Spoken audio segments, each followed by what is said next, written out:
saya juga CGP Angkatan 8. Nah, kemudian Ibu Nurma selaku coach ya, dan guru mata pelajaran sosiologi. Nah, sekarang ada Bu Eka Noviati selaku PP kami di CGP Angkatan 8 yang sekarang berperan sebagai supervisor ya, supervisor. Iya. Oh, supervisor ya? Iya, jadi kan supervisor, coach sama coach. Oh ya, supervisor.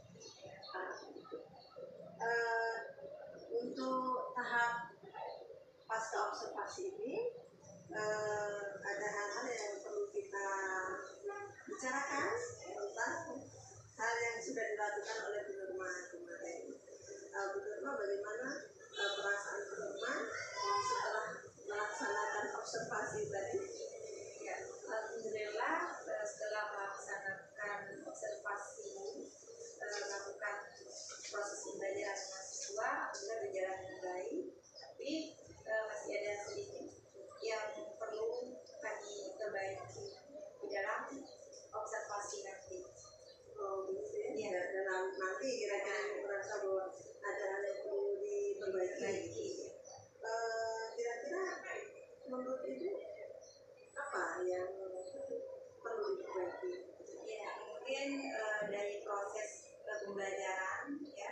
Di sini kami melaksanakan proses pembelajaran diferensiasi, di mana kami melakukan proses pembelajaran itu dengan melakukan diskusi kelompok. Jadi nanti kami akan membagi siswanya itu ke dalam beberapa kelompok, dan kami nanti akan melakukan memeriksa kelompok-kelompok yang sudah dibagi tadi untuk melaksanakan diskusinya dengan baik. Oh, gitu. Jadi dalam pembelajaran itu karena Ibu merasa ada yang masih kurang gitu. Ya. Kenapa Ibu merasa ada yang kurang? Karena kemarin kita melaksanakannya mungkin belum, persiapannya belum maksimal, jadi belum maksimal kita menyampaikan apa yang harus kita sampaikan kepada siswa. Nah, untuk memperbaiki ini Bu, biar bisa maksimal apa yang akan Ibu lakukan? Nah, yang akan kami lakukan nanti kita akan mempersiapkan dulu, merencanakan pembelajaran yang pertama. Jadi kita mempersiapkan APP dulu. Kemudian, terus yang keduanya kita akan membuat LKPD.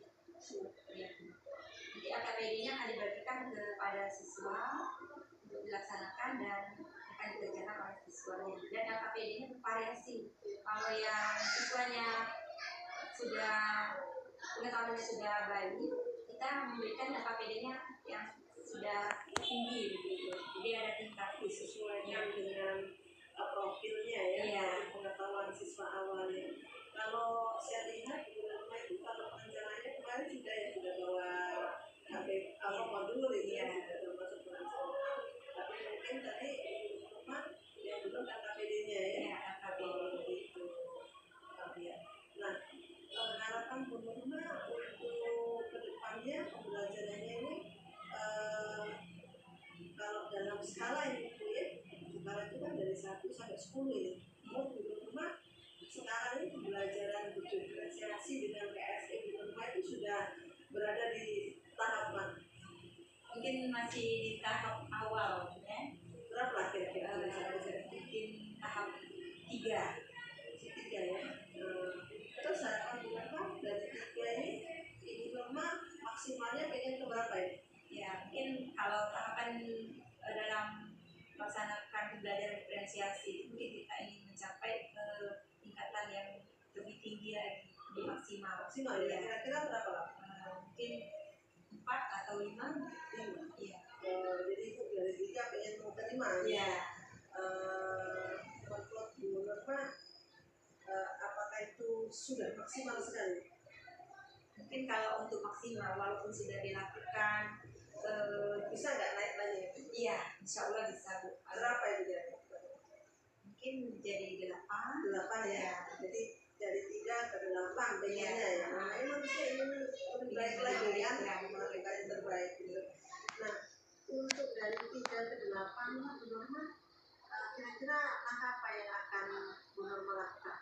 bisa pembelajaran tuh biar apa itu lebih tinggi lagi supaya aktif belajar. Ya, mungkin untuk meningkatkan pembelajaran yang lebih baik terhadap siswa, kami akan memberikan pembelajaran yang lebih memfokuskan anak tersebut untuk melaksanakan atau memperhatikan dalam pembelajaran. Misalnya, saya akan memberikan atau menyampaikan materi tadi dengan menggunakan video ataupun gambar supaya anak tersebut bisa tertarik dan fokus melihat apa yang kita sampaikan. Oh begitu ya. Jadi nanti lebih bervariasi lah ya. Ya. Ada video, ada gambar, ada apa macam-macam ya. Oh, gitu. Selanjutnya, jadi yang akan Ibu Nurma lakukan itu yaitu membuat konten yang berbeda-beda. Ya.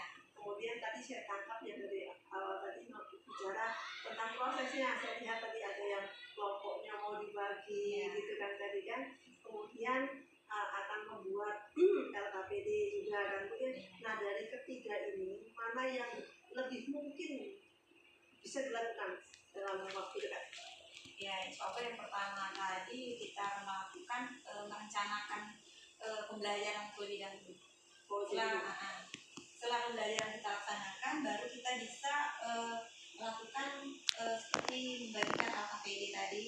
Terus kita akan mengenalkan media yang akan kita gunakan pada saat pembelajaran. Begitu ya. Jadi yang nanti ada evaluasinya. Oh begitu.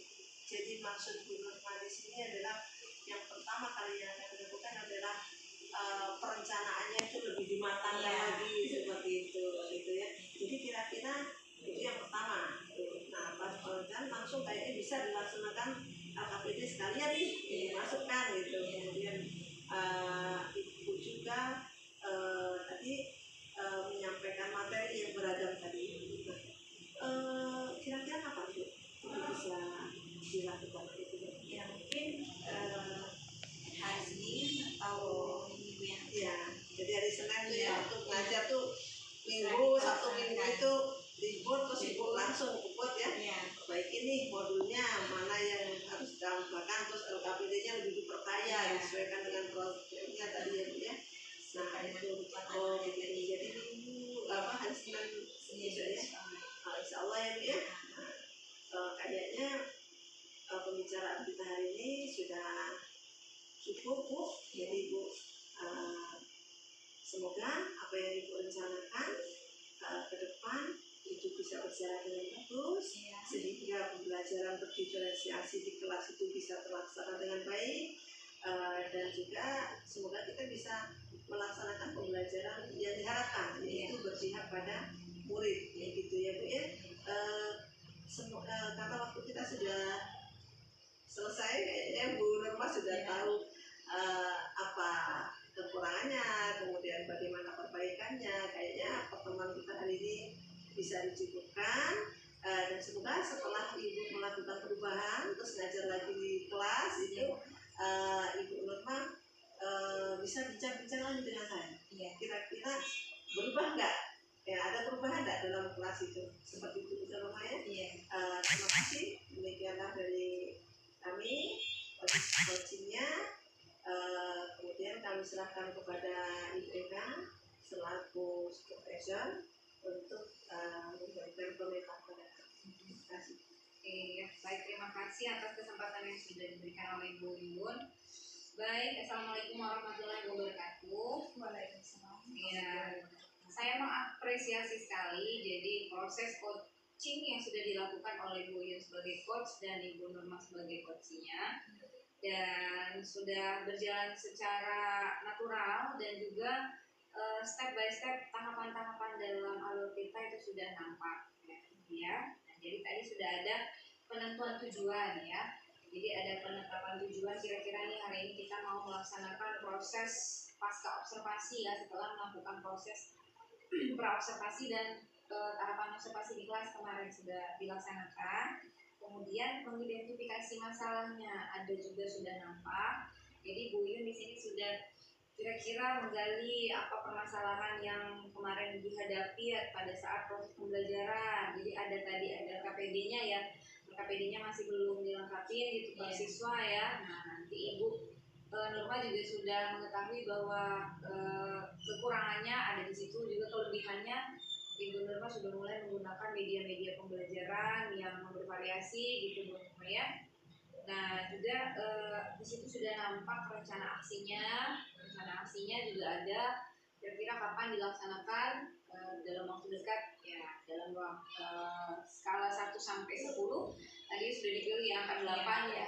Jadi ada perbaikan dari angka 3 sampai menuju ke angka 8 tadi ya. Itu luar biasa sekali signifikannya. Jadi istilahnya di sini si coachnya, si Ibu Nurma ini mau belajar lagi, meningkatkan lagi kompetensinya sehingga mencapai kompetensi yang paling maksimal ya. Dan Ibu Yun juga sudah menggali kemampuan potensi dari Ibu Nurma tanpa harus Bu Yun memberikan solusinya secara langsung. Jadi Bu Yun ini usahanya sudah sangat bagus sekali bagaimana supaya Ibu Nurma ini menjawab sendiri kira-kira permasalahan yang dihadapinya bagaimana, dan jawabannya juga sudah didapati juga gitu Bu Nurma ya, dari permasalahan yang timbul pada saat proses pembelajaran berlangsung gitu ya. Jadi sudah oke lah, semuanya udah sangat luar biasa. Nah juga di situ juga kelihatan di tanggung jawabnya. Jadi di alur Tirta udah nampak jelas, dan juga pada saat proses coaching si coachnya tidak memberikan solusi secara langsung kepada si coaching. Jadi fungsinya coach di sini memang hanya untuk menggali sehingga coachingnya bisa memaksimalkan potensi yang dia punya gitu ya. Nah saya kepengennya supaya proses supervisi ini tidak berhenti saja di Ibu Uyun dan juga Ibu Nurma. Di proses supervisi akademiknya juga nanti bisa dibagikan ke rekan-rekan yang lain bahwa proses supervisi akademik itu berlangsungnya seperti ini loh gitu. Jadi ada tahapan-tahapannya, dari mulai tahapan pra observasi, kemudian ada tahapan observasi di kelasnya, kemudian setelah observasi ada tahapan lagi namanya pasca observasi, dan itu dilaksanakan secara coaching tekniknya, jadi tidak menggurui gitu ya. Kalau kita kesannya menggurui, jadi rasanya itu kurang nyaman. Lebih enak kalau kita menggali tadi dengan sistem coaching. Jadi yang punya masalah nanti akan lega untuk mengatasi masalahnya sendiri, karena yang memecahkan dirinya sendiri gitu ya. Dan si coach juga fungsinya, walaupun dia sudah tahu jawabannya itu, dia tidak merasa tinggi gitu ya. Jadi tidak merasa menggurui dan memberikan solusi kepada si coach, sehingga si coachnya merasa si coach ini adalah jalan tolnya istilah gitu ya. Jadi untuk melancarkan permasalahan-permasalahan yang dihadapi dalam proses pembelajaran di kelas boleh, mungkin nanti ada kegiatan atau ada permasalahan lain yang di luar kelas, mungkin bisa juga dilakukan dengan menggunakan metode coaching ini ya. Itu saja mungkin ya Bu Yun yang mau saya sampaikan pada diskusi pasca observasi kita, dan sangat luar biasa saya apresiasi dulu untuk keduanya ya. Saya kembalikan lagi ke Bu Yun. Terima kasih Bu atas masukannya juga analisisnya. Semoga ini juga menjadi perbaikan untuk kami, karena tadi ada masukan dari Ibu misalnya untuk menularkan kepada guru-guru lainnya, dan insya Allah nanti akan kami laksanakan secara berkala melalui komunitas belajar mungkin ya. Iya. Demikianlah proses pasca observasi yang telah kami lakukan. Semoga bermanfaat. Salam merdeka, dan semoga kita selalu bisa melakukan yang terbaik untuk pendidikan di Indonesia. Saya akhiri. Assalamualaikum warahmatullahi wabarakatuh. Waalaikumsalam warahmatullahi wabarakatuh.